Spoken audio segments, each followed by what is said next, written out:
ಹೌದು ಸರ್. ಇವರು ಜಮಖಂಡಿ ತಾಲೂಕದವರು ಇದ್ದಾರೆ ಸರ್. ತಿಳ್ಕೊಂಡು ನಾವು ಆಲ್ರೆಡಿ ಜಮಖಂಡಿ ಸರ್ ಒಂದೇ ನಿಮಿಷ ಸರ್. ಜಮಖಂಡಿ ತಾಲೂಕಿಗೆ ಅಲ್ಲಿ ಡಿಸ್ಟ್ರಿಕ್ಟ್ ಮ್ಯಾನೇಜರ್ ಲೆಟ್ರು ಬರ್ದೀವಿ ಸರ್. ಆ ನಂತರ ಮಾಹಿತಿನೂ ಕೊಟ್ಟಿವಿ, ಇವ್ರದ್ದೆಲ್ಲ ಹಿಸ್ಟ್ರಿ ಕೊಟ್ಟಿವಿ ಸರ್. ನಾವು ಇಲಾಖೆಯಿಂದ ಈಗಾಗಲೇ ಒಂದು 50,000 ರೂಪಾಯಿ ಪರಿಹಾರ ಕೊಟ್ಟಿವಿ. ಅವ್ರಿಗೆ ಇಲ್ಲ ಸರ್, ನಾವು ಇಲಾಖೆಯಿಂದ ಮಾಡಿದ್ದು ಹೇಳ್ತಾ ಇದ್ದೀನಿ ಸರ್. ಎಮರ್ಜೆನ್ಸಿಯಾಗಿ ಸ್ವಲ್ಪ ಫುಡ್ ಗ್ರೇನ್ಸ್ ಕೊಟ್ಟಿವಿ. ಆನಂತರ 55,000 ರೂಪಾಯಿ ಪರಿಹಾರ ಕೊಟ್ಟಿವಿ. ಉಸ್ತುವಾರಿ ಮಿನಿಸ್ಟ್ರು ಬಂದು ಅವರಿಗೆ ಆಶ್ವಾಸನೆ ಕೊಟ್ಟು ಹೋಗಿದ್ದಾರೆ. ಮತ್ತು ನಮ್ಮ ಬಾಗಲಕೋಟೆ ಜಿಲ್ಲಾ ಉಸ್ತುವಾರಿ ಮಿನಿಸ್ಟ್ರು ಬಂದು ಹೋಗಿದ್ದಾರೆ ಸರ್. ಶಾಸಕರು ಹೇಳಿದ್ದಾರೆ ತಿಳ್ಕೊಂಡಿಲ್ಲ ಅಂತ ನೀವು ಹೇಳ್ಬೇಡ್ರಿ. I know very well who is come here and who is visit to here. ಯಾರು ಬಂದಿದ್ರು, ಯಾರು ಭೇಟಿ ಆಗ್ಯಾರ ಅಂತ ಐ ನೋ ವೆರಿ ವೆಲ್. ನೀವು ಅದನ್ನ ಹೇಳ್ಬೇಕಾದ ಅಗತ್ಯಲ್ಲ, ನೀವು ಮಾಡಿದ ಕೆಲಸ ಹೇಳಿ. ನಾನು ಸರ್, ನಾವು ಮಾಡಿದ್ದು ಇಲಾಖೆ 50,000 ರೂಪಾಯಿ ಕೊಡೋದು ಅಷ್ಟೇ ಇವ್ರು ನಿಮ್ಮ ಕೆಲಸ ಅಲ್ಲ. ಅದೊಂದೇ ನಿಮ್ಮ ಕೆಲಸ ಇಲ್ಲ ಅಲ್ಲ. ಮತ್ತೆ ನಿಮ್ಮ ಕೆಲಸ ಏನು? ನಾವು ಹೇಳಿ ಕಾರ್ಪೊರೇಷನ್ ಲೆಟರ್ ಬರ್ತೀವಿ ಸರ್. ಸಂಬಂಧಪಟ್ಟ ಜಮಖಂಡಿ ಲೆಟರ್ ಬರೆಯೋದೊಂದೇ ಕೆಲಸ ಇಲ್ಲ ಸರ್. ಒಂದು ಕೇಳಿ, ನಿಮ್ಮಲ್ಲಿ ಇಮ್ಮಿಡಿಯೇಟ್ ಆಗಿ ಹೋಗಿ ಅವನಿಗೆ ಏನು ಅದು ಏನಾಗಿದೆ, rehabilitation. What is mean? Do you know rehabilitation?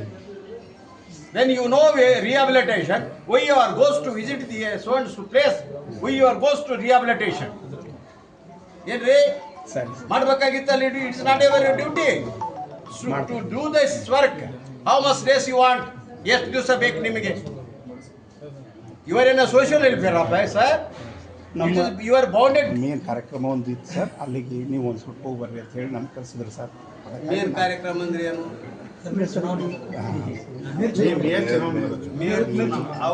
ಮತ್ತೊಂದು ಯಾವುದೋ ಒಂದು ಕಾರ್ಯಕ್ರಮ ಅಂತ ಹೇಳಿ ಹೋದ್ರು ಸರ್. ಹಿಂಗಾಗಿ ಅವರಲ್ಲಿ ಏನೋ ಜವಾಬ್ದಾರಿ ಇಲ್ಲ ಸರ್.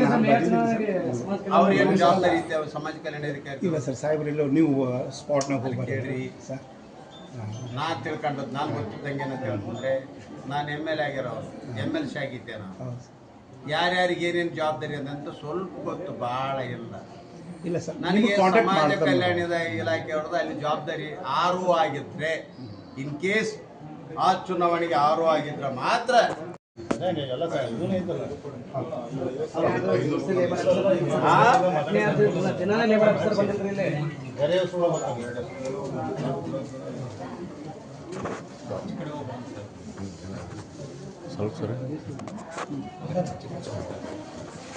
ಭಯ ಅನ್ನಿಸ್ತದೆ ಅವರಿಗೆ.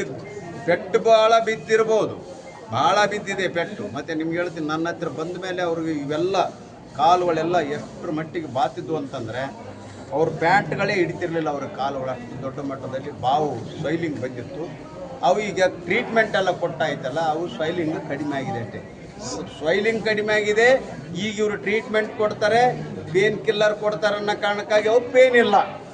ನಾಳಿದು ಪೇನ್ ಕಿಲ್ಲರ್ ಕೊಟ್ಟ ಆದಾದ ಮೇಲೆ ಮತ್ತೆ ಇವು ಆ್ಯಸ್ ಇಟ್ ಇಸ್ ಪೇನ್ ಅವರಿಗೆ ಸ್ಟಾರ್ಟ್ ಆಗ್ತದೆ.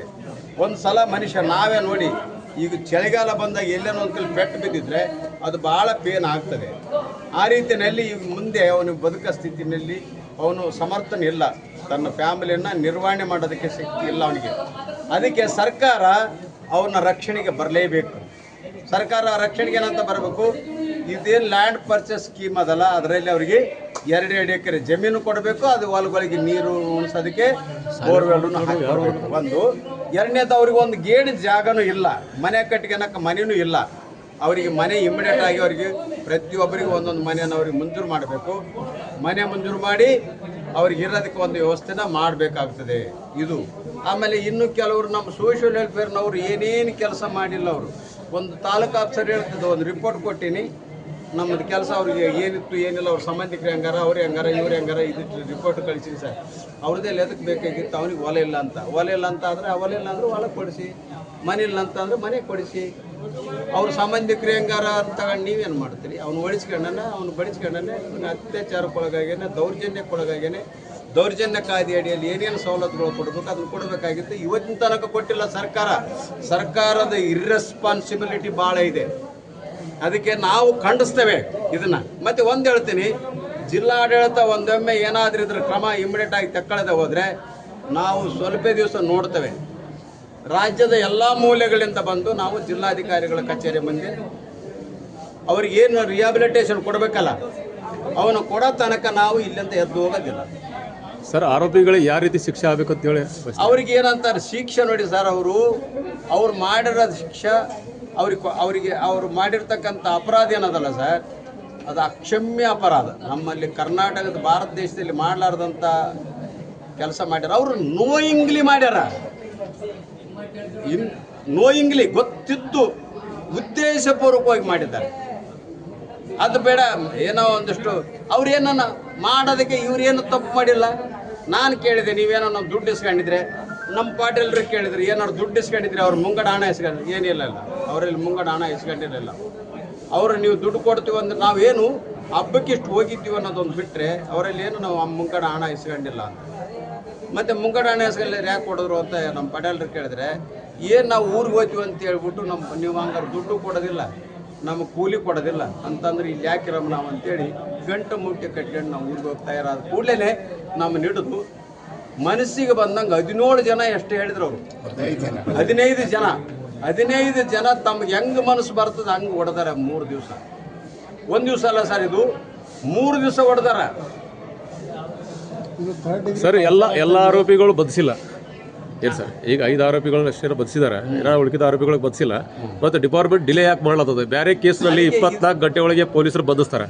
ಬೇರೆ ಕೇಸ್ನಲ್ಲಿ ಕಳ್ಳತನ ಕೇಸ್ ಆಗಲಿ, ಬೇರೆ ಕೊಲೆ ಕೇಸ್ ಆಗಲಿ, ಈ ಕೇಸ್ನಲ್ಲಿ ಡಿಲೇ ಯಾಕೆ ಆಗ್ತಾ ಇದೆ? ಅದಕ್ಕೆ ನನಗೇನು ಅನ್ಸುತ್ತೆ ಸರ್, ನಾನು ಬೇರೆ ಕಡೆ ತಿಳ್ಕೊಂಡಿರೋದು, ಒಬ್ಬ ಪ್ರಭಾವಿ, ಅದೇ ಸಮಾಜದ ಒಬ್ಬ ಪ್ರಭಾವಿ ಲೀಡ್ರು, ಆತನ ಹೆಸರು ಕರೆಕ್ಟಾಗಿ ತಿಳ್ಕೊಂಡು ಹೇಳ್ತೀವಿ. ಅವರು ಪೊಲೀಸ್ ಸ್ಟೇಷನ್ಗೆ ಫೋನ್ ಮಾಡ್ತಾರೆ, ಏನಂತ, ಇದು ಸುಳ್ಳಾಗಿರ್ಬೋದು, ಸತ್ಯನ ಗೊತ್ತಿಲ್ಲ, ನಾನು ತಿಳ್ಕೊಂಡಿದ್ದೇನೆ. ಏನಂತ ಫೋನ್ ಮಾಡಿದ್ರೆ, ಅದನ್ನ ಯಾಕ್ರಿ ಅಷ್ಟು ನೀವು ಸೀರಿಯಸ್ ಆಗಿ ತೊಗೊಂಡ್ರಿ, ಅದನ್ನ ಹಂಗೆ ಸುಮ್ಮನೆ ಬಿಡಿ, ನೀವು ಯಾಕೆ ಅದನ್ನ ಸೀರಿಯಸ್ ಆಗಿ ತೊಗೊತೀರಿ, ನೀವು ಯಾಕೆ ಅದನ್ನ ಕೇಸ್ ಮಾಡ್ತೀರಿ ಅಂತ ಕಾಂಗ್ರೆಸ್ ಮುಖಂಡ ಹೇಳ್ಯಾನ. ಅದನ್ನ ಕಾಂಗ್ರೆಸ್ನವರು. ಅದಕ್ಕಾಗಿ ಇದು ಬಹಳ ದೊಡ್ಡ ರೀತಿಯಿಂದ ಇದು ಕ್ರಮ ಆಗಿಲ್ಲ.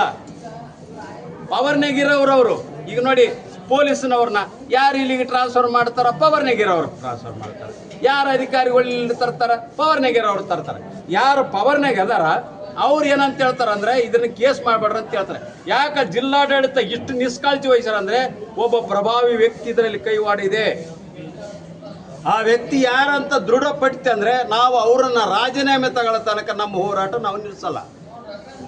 ಇದು ವಿಜಯಪುರ ಜಿಲ್ಲೆಯಲ್ಲಿ ಪದೇ ಇದೇ ತರ ನಾನು ಹೇಳಿ, ಅದರಲ್ಲಿ ಏನೈತಿ, ರೌಡಿ ಶೀಟರ್ಸ್ ಕೂಡ 3rd ಡಿಗ್ರಿ ಟಾರ್ಚರ್ ಅವ್ರಿಗೆ ಮಾಡಿದ್ದಾರೆ. ಅದೇನೇ ಸರ್, ಒಂದು ಮಾತಾಡುವಾಗ ಹೇಳಿದ್ದೀನಿ ನಾನು, ಸೋಷಿಯಲ್ ವೆಲ್ಫೇರ್ ಆಫೀಸರ್ ಇದ್ರು. ಇದು ಒಂದು ಪ್ರಕರಣ ಅಲ್ಲ, ಇಲ್ಲಿ ನಾನು MP ಕೂಡ ಹೇಳಿದ್ದೀನಿ. ಏನಂತ, ಈಗ 3 ಜನ SC ಜನರು ಇದ್ದೀರಿ ನೀವು, ಯಾರು ಒಬ್ಬ MP ಸರ್, ಅವರು ಬಂದಿದ್ರ ಇಲ್ಲಿ, ಅವರೊಬ್ಬ MP ಅವ್ರಿಗೂ ಬಂದಿಲ್ಲ ಸರ್. ಅವರೊಬ್ಬ MP, ಒಬ್ಬ ಮಂತ್ರಿ, ಮತ್ತೆ ಇಷ್ಟು ಜನ ನೀವು ನಾಗಠಾಣ ಮತಕ್ಷೇತ್ರದ ಶಾಸಕ, ಇಷ್ಟು ಜನ ನೀವು ಇದ್ದೀರಲ್ಲಪ್ಪ, ನಿಮ್ಮದೇನು ಸೇವೆ ಹೇಳಿ ನೋಡೋಣ. ಇಲ್ಲಿ ಇವರು ಯಾಕೆ ನಿಷ್ಕಾಳಜಿ ವಹಿಸ್ಯಾರಂದ್ರೆ, ಇದರಲ್ಲಿ ದೊಡ್ಡವರ ಕೈವಾಡ ಇದೆ. ಇದು ಕಾಂಗ್ರೆಸ್ನವರು ಉದ್ದೇಶಪೂರ್ವಕ ಮಾಡಿರ್ತಕ್ಕಂಥದ್ದು ಇದೆ ಅಂತ ಅನಿಸ್ತದೆ. ಯಾಕಂದ್ರೆ ಇದನ್ನೇನು ಕೊಟ್ಟಿಲ್ಲ ಅಲ್ಲಿ ಇವತ್ತಿನ ತನಕ, 10 ಪೈಸೆ ರೊಕ್ಕ ಕೊಟ್ಟಿಲ್ಲ. ನಿಮ್ಗೆ ಗೊತ್ತಿರಲಿ, ನಾನು ಬಂದಿದ್ದೀನಿ, ತಾವು ಬಂದಿದ್ದೀರಿ. ಒಬ್ಬ ಡಿಸ್ಟ್ರಿಕ್ಟ್ ಸೋಷಿಯಲ್ ವೆಲ್ಫೇರ್ ಆಫೀಸರ್ ಇಲ್ಲಿ ವಿಸಿಟ್ ಮಾಡಿಲ್ಲ ಅಂದರೆ ಲೆಕ್ಕ ಹಾಕಿ ನೀವು ಹೇಗಿದೆ ಅಂತೇಳಿ. 1 ರೂಪಾಯಿನೂ ಇಲ್ಲಿ ತನಕ ಕೊಟ್ಟಿಲ್ಲ ಅಂದರೆ ಲೆಕ್ಕ ಹಾಕಿ ನೀವು ಹೇಗಿದೆ ಅಂತ ಹೇಳ್ರಿ. ಇಲ್ಲಿ ಆಡಳಿತ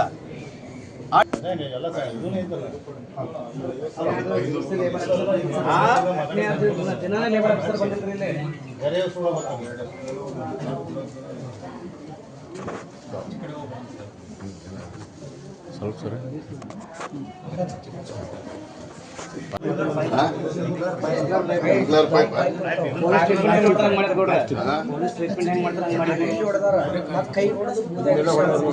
ಏನು ಅಡ್ವಾನ್ಸ್ ರೊಕ್ಕ ತೊಗೊಂಡು ಹೋಗಿರಿ ಅಂತ ಹೊಡೆದಾರ.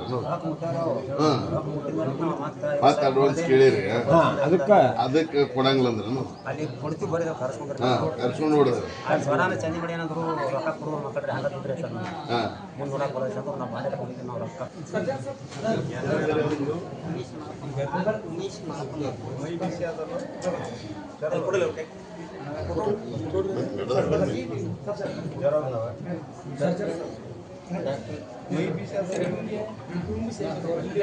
ಮೈ ಬಿಸಿ ಅದ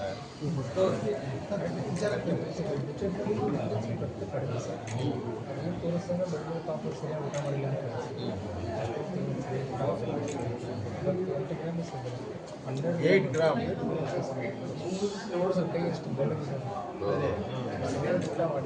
ಇನ್ನೊಂದು 2-3 ಗ್ರಾಮ್ ಅಂದ್ರೆ ಅನ್ಕಾನ್ಶಿಯಸ್ ಆಗಿಬಿಡ್ತಾರೆ 5 ರೂಪಾಯಿ ಅನ್ಕಾನ್ಶಿಯಸ್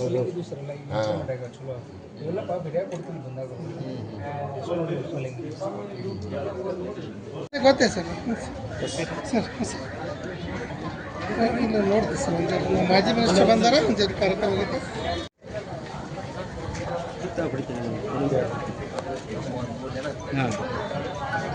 ಈ ಕಡೆ ನೋಡಿ ಈ ಕಡೆ